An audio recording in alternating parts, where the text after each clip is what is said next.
Hi everyone, let's review spectroscopy this time. The first one we're going to talk about is mass spect. From a mass spectrum, you will very easily distinguish the molecular ion peak, which is the M plus peak, right? It's very likely to be the largest or the second largest peak in the M to Z ratio. It's formed because the molecule lost an electron, so the M2Z ratio will also indicate the molecular weight of a compound.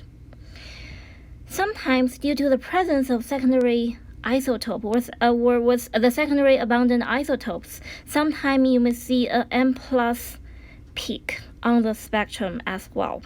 Depending on what kind of element you have, it may be M plus 1 peak or M plus 2 peaks. And let's take a look at the table provided to you. For example, if your compound contained 1 carbon, then the carbon 3 have a plus 1 molecular weight, right? And it's in abundance of 1%. So you're not only going to have a M plus charge, but also have a M plus 1 charge. It's also in 1% compared to the main molecular ion peak. 1% is almost negligible. However, if your molecule contained an element, for example, chlorine have the most abundant isotope, which is 35 chlorine, as well as the secondary abundant isotope, which is 37 chlorine, right? The ratio of 35 and 37 is nearly 3:1, which means that in your mass spec, you're gonna see a M molecular ion peak, as well as a M2Z peak, and the height of the two peaks will be close to 3:1, right? Due to the abundance of the two isotopes. It also means that if you saw a peak with M and M plus 2, and they're in abundance of 3:1, it's going to tell you that you have one atom of chlorine in your molecule, right? Same case, if your compound contained 1 bromine, then you will be seeing an M and M plus 2 peaks, and they're going to be in 1:1 ratio compared to each other. Okay, it's very important that you pick out the chlorine, especially, and bromine if they're present in the molecules. And under most cases, if you contain the chlorine or hydrogen, is very common. The abundance of the hydrogen 2 or carbon 13 can be neglected. Okay. Alright, let's then go to degree of unsaturation. There's a formula to calculate for degree of unsaturation, right? Let's also go back and review the degree of unsaturation for some common stretches or common bond. We know an alkene will have a degree of unsaturation of 1. An alkyne, in this sense, will have a degree of unsaturation of 2. If you talk about a benzene, it's going to have a degree of unsaturation of 4. You can also see a benzene, although it's not, but you can kind of see that as 3 single bond and a ring, right? So 3 single bond is 3 double bond is 3. 1 ring is another degree of unsaturation, right? That's a ring. Let's think about, how about a carbonyl? Carbonyl will be 1. Same case with carboxylic acid, same case with aldehyde or ketones. How about a alcohol? If you get rid of the oxygen, then it's going to be the normal alkane, right? So alcohol will be 0. You may also notice that there's no oxygen in the degree of unsaturation formula. Those are the most common ones I can think of. Also, if you're not sure what is the degree of unsaturation, for example, of a benzene, right? I just couldn't think of it. Is that a 3 or 4? There's one way for you to calculate for it. Come up with an example structure of the compound or the stretches you want to determine. And the chemical formula will be C6H6, right? If you start to draw out the saturated alkane from the same carbon, it will be a C6H14, right? You can draw the 6 carbon out.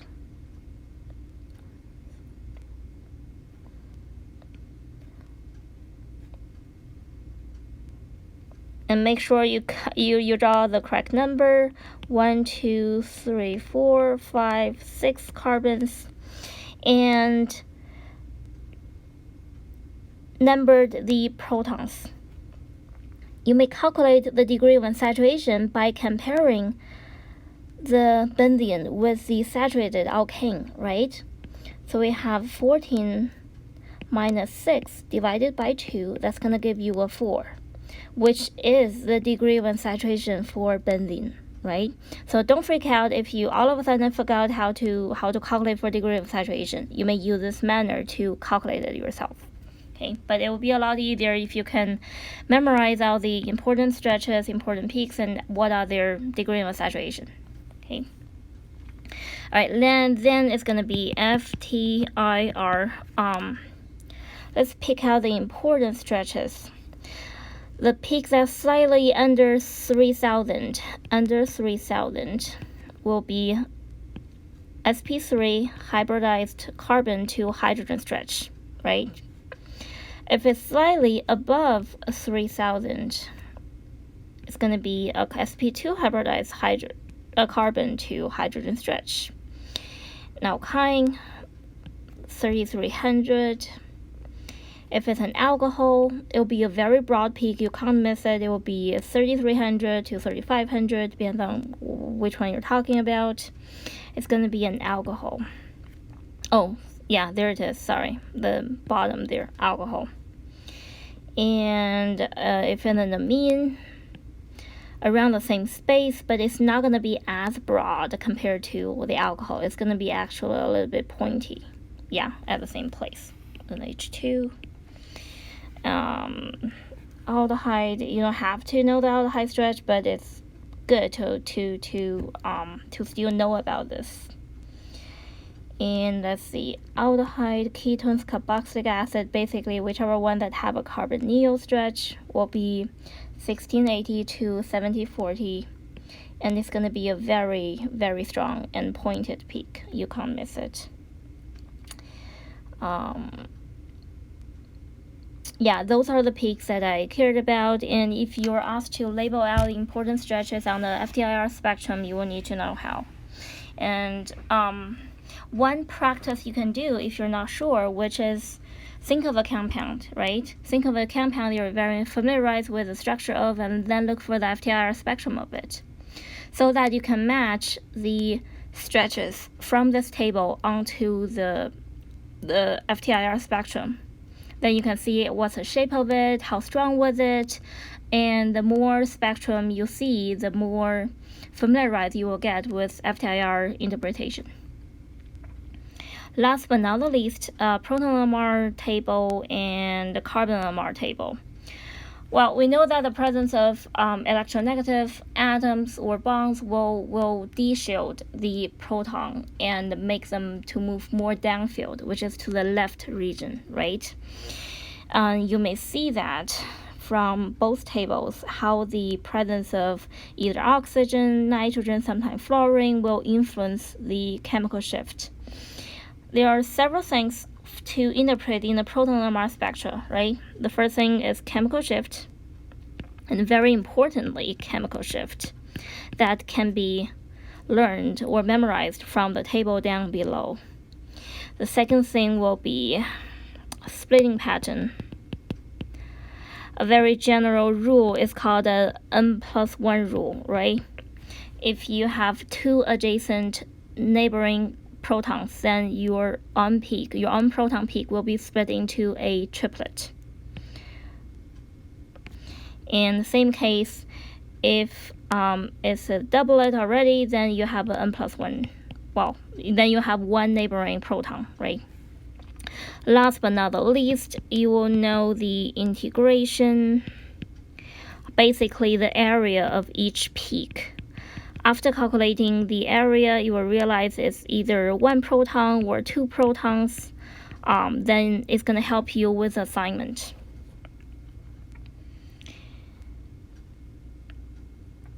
Right. In the end, carbon NMR again will let you know the chemical environment of specific carbons and of specific carbons, and give you a general idea of the chemicals of the skeletal structure of your compound. It might be a little bit hard to just purely memorize this spectrum or the table, so I would suggest you to, for example, draw out a random, for example, structure, right? This is a random structure, and draw it out in ChemDraw software, and have ChemDraw to predict the the proton NMR and carbon NMR spectroscopy. It's also going to assign the carbons and protons to the spectra, which is going to help you analyze or help you predict, help you get familiarized with these two techniques. And also, we've analyzed so many spectra in the semester, so I'm pretty sure that you should feel confident about it now. Then let's talk about 2D NMR, which is what we've gone through already in the lecture. So this is only a review session. If you feel very confident about it, you can skip. All right, let's talk about 2D NMR. The first one we're going to talk about is depth. Depth refers to a 2D NMR for carbon NMR. It's called distortionness enhancement by polarization transfer. So basically, this technique allows for proton and carbon to be decoupled with each other, right? And it also will differentiate what kind of protons are there in the depth NMR. It might be a little bit hard to say it. We have an example that's showing you how it goes. All right, so there are 3 depth. There are depth 90, 135, and 45, right? For depth NMR, there are 2 kind of peaks you never see, which is solvent peak and quaternary carbon that you don't see on the depth NMR, which means that if you compare the 3 depth with your full carbon NMR spectrum, you will realize that some peaks are lost. For example, carbon A, which was assigned to the carbonyl carbon, right? Because it's a quaternary carbon, which is why it's not showing up. So we know it's a quaternary carbon. And also chloroform D, which is a solvent. That's why it didn't show up. Except this, you will realize that on the depth 135, you will have CH2 carbons pointing down and the rest of the carbons pointing up. So you may assign carbon B to be CH2. And yes, it is a CH2 on the structure, right? Which confirmed your prediction. For a depth 90, you can only observe methine CH carbon. So we have carbon C, which is a methine carbon. And that is a methine carbon from the structure, right? How about the rest of those? Well, a depth 45 will show you all protonated carbons pointing up, which means that if you rule out CH2 and CH, the rest of those will be automatically assigned to a CH3, right? And we're gonna assign carbon D and E to all CH3s, which coincided with what the structure says. So make sure that when you are analyzing your depth NMR, firstly look for quaternary and solvent, and then decide on what kind of carbons they are, right? The next one is called a head-core 2D NMR. Head-core refers to heteronuclear correlation spectroscopy. So basically, it allows you to distinguish the direct correlation of protons and attached carbons. So it tells you which carbon is connected to which proton. To enable that from happening, we will need to compare a carbon NMR with a proton NMR because you want to see their direct correlation, right? Let's see. How are they correlating? After assignment of the carbons and also the protons, you may see the numbers. You will realize that carbon 4 is forming something is forming like a mark with another proton, and it's actually proton 4.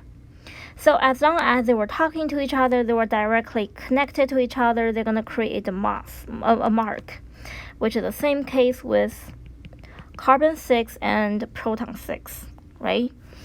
Head core similar to HMQC is a way either for you to well, it's kind of building a bridge between the carbon NMR you collected and the proton NMR you collected. Since if you have the data from depth as well, you can also know that what kind of protons are they. Are they CH2 protons? Are they methionine protons?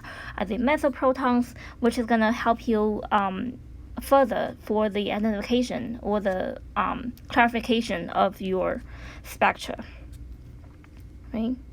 So my recommendation for you is that when you got the two sets of spectra, make sure you label them differently. I would tend to label the carbon NMR with A, B, C, D, E. You may use 1, 2, 3, 4, 5 or A, B, C, D, E. Either way, just make sure you can separate them out, and that's going to help you with the analysis. As we mentioned, HMQC do the same case. It's called heteronuclear multiple quantum correlation. It can also give you an idea of, or if it can also allow you to look inside of a multiplet. Sometimes you may see that from the reduction of aldehyde and ketone experiment, your two proton spectra, your two proton peaks are overlapping with each other because they have similar polarity and they were overlapping each other at the same region, which is going to be very hard to analyze, right? You saw a broad peak integrated to a 2. However, you're expecting a 2 and a 1, and they're combining with each other. If you use HMQC to analyze the spectra, you will realize that the two multiplets can be separated out, right? For example, proton 1 and proton 2, although they were showing up at the same place at 2.1 ppm. However, it suggested that they were connected to different carbons on carbon NMR, which is giving you a way to look inside the multiplet and separate those out. Okay. Last but not the least is COSY. Is one of the most commonly used 2D NMR. As a matter of fact, it's called correlation spectroscopy or correlated spectroscopy. It came from COSY, right? COSY allowed correlation of all coupled protons.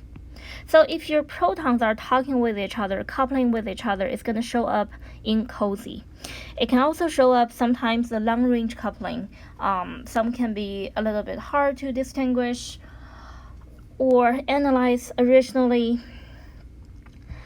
Let's use a spectra as an example.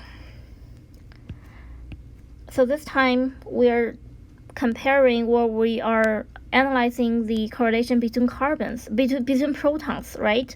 So we are comparing a proton NMR with proton NMR.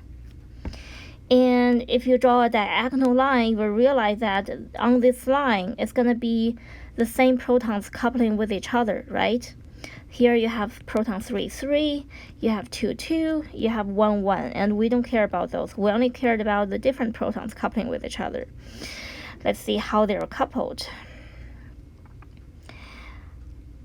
Let's take a look at proton 1. Well, it's right adjacent to the yellow proton 2, right? We know they should be talking to each other. So if I draw the line down from proton 1, I saw the mark, and trace it to the left, it is confirming my prediction, right? Proton 1 and 2 are talking with each other and they're splitting each other. You can also see their splitting patterns on the protons. Let's take a look at proton 2. It's right adjacent with proton 1 and proton 3, and in theory it should be split by both. And let's start from proton 2. Oh, there's a proton 1 and 2, right? As expected, if you draw further down, you may also see proton 2 and 1. Well, that's the same.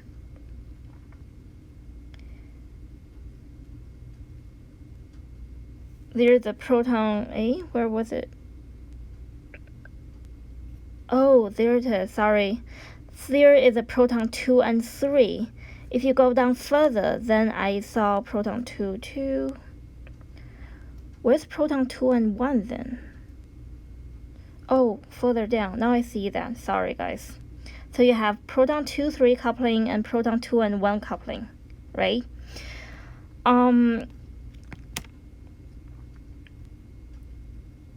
Cozy or very effective for analysis, especially to indicate sometimes long-range coupling. We have examples showing that. So long-range coupling, also called a meta-coupling, refers to on a benzene ring, the two protons on meta position with each other are gonna split each other into doublets. You may see the splitting of, for example, let's take proton 3 as the sample to analyze. So the peak proton 3 looks like a doublet of doublets, right? So we know that proton 3 and 4 are right adjacent to each other, so they should be splitting each other. And we are seeing them coupling to form a mark that suggested 3-4 coupling, and this is adjacent coupling. And you may also notice that proton 3 is split into a tiny coupling or tiny splitting, which was a result of long-range coupling from proton 1. So if you trace it down on a cozy NMR spectra, you will realize that proton 3 is also forming a small mark with proton 1, which suggested long-range coupling.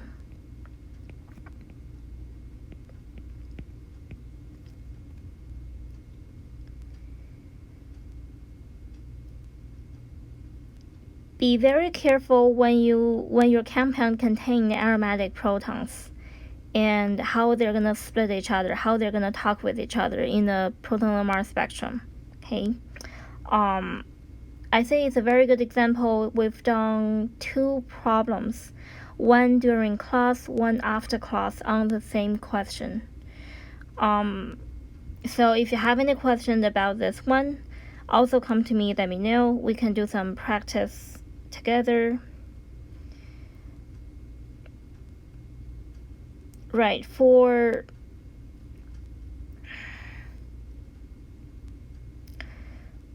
For 2D NMR question, you may either be tested on product identification or proton assignment, carbon assignment, FTIR analysis, or you may be asked to do a similar problem set as in the 2D NMR problem set, where you'll be provided with all spectra you're going to be identifying, or you're going to be predicting the structure of a certain compound. It's not going to be as hard because it's only a 1-hour exam and that's going to take some time. So don't stress yourself out, but definitely make yourself familiarized with what are the 2D NMRs and what do they do, what are they for, okay?